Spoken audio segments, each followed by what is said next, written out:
Somewhere in your first few years of life, you learned to walk. You said your first word.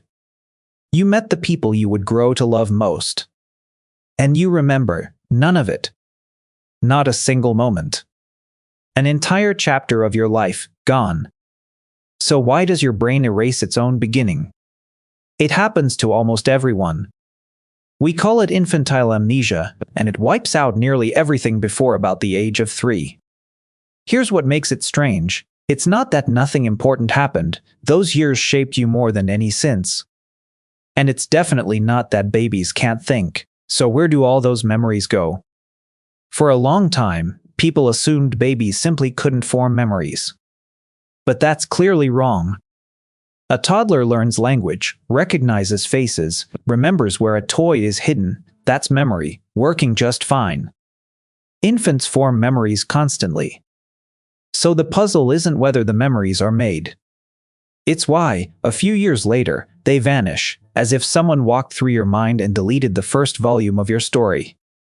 The leading explanation is almost poetic. In your first years, your brain is growing faster than it ever will again, especially the hippocampus, the region that files away memories. It's adding new neurons at a staggering rate. And here's the catch. Scientists found that this explosion of new brain cells may actually overwrite the memories already stored. In studies on young mice, high rates of this neuron growth erased established memories, and when researchers slowed that growth down, the memory survived. The very thing that makes a baby's brain a learning machine, its breakneck growth, may be what bulldozes its earliest records.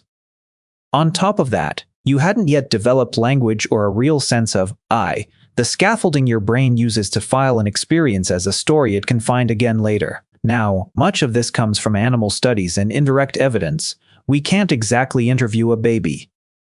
So it's the best explanation we have, not a closed case. But the next part is where it gets genuinely eerie. Because the latest research suggests those memories may not be erased at all. In 2025, scientists scanned the brains of awake infants and caught the hippocampus actively encoding memories. The machinery was working from the very start. And in animal studies, forgotten infant memories could be switched back on artificially, proving they were still physically there, just locked away. Which flips the entire mystery. Maybe you didn't lose your first years. Maybe they were recorded, and then sealed behind a door your adult brain no longer has the key to. So no, your brain may not have thrown your beginning away. It may have kept all of it, every early morning, every discovery, the face of every person who held you, filed in a room you simply can't walk back into. You were there for the most transformative years of your entire life. You just weren't handed the keys to the memory. An entire chapter, still written, that you will never get to read. So I'll leave you with this. What is the earliest memory you have, and how old do you think you were when it happened? Tell me in the comments. I'm genuinely curious how far back any of us can actually reach.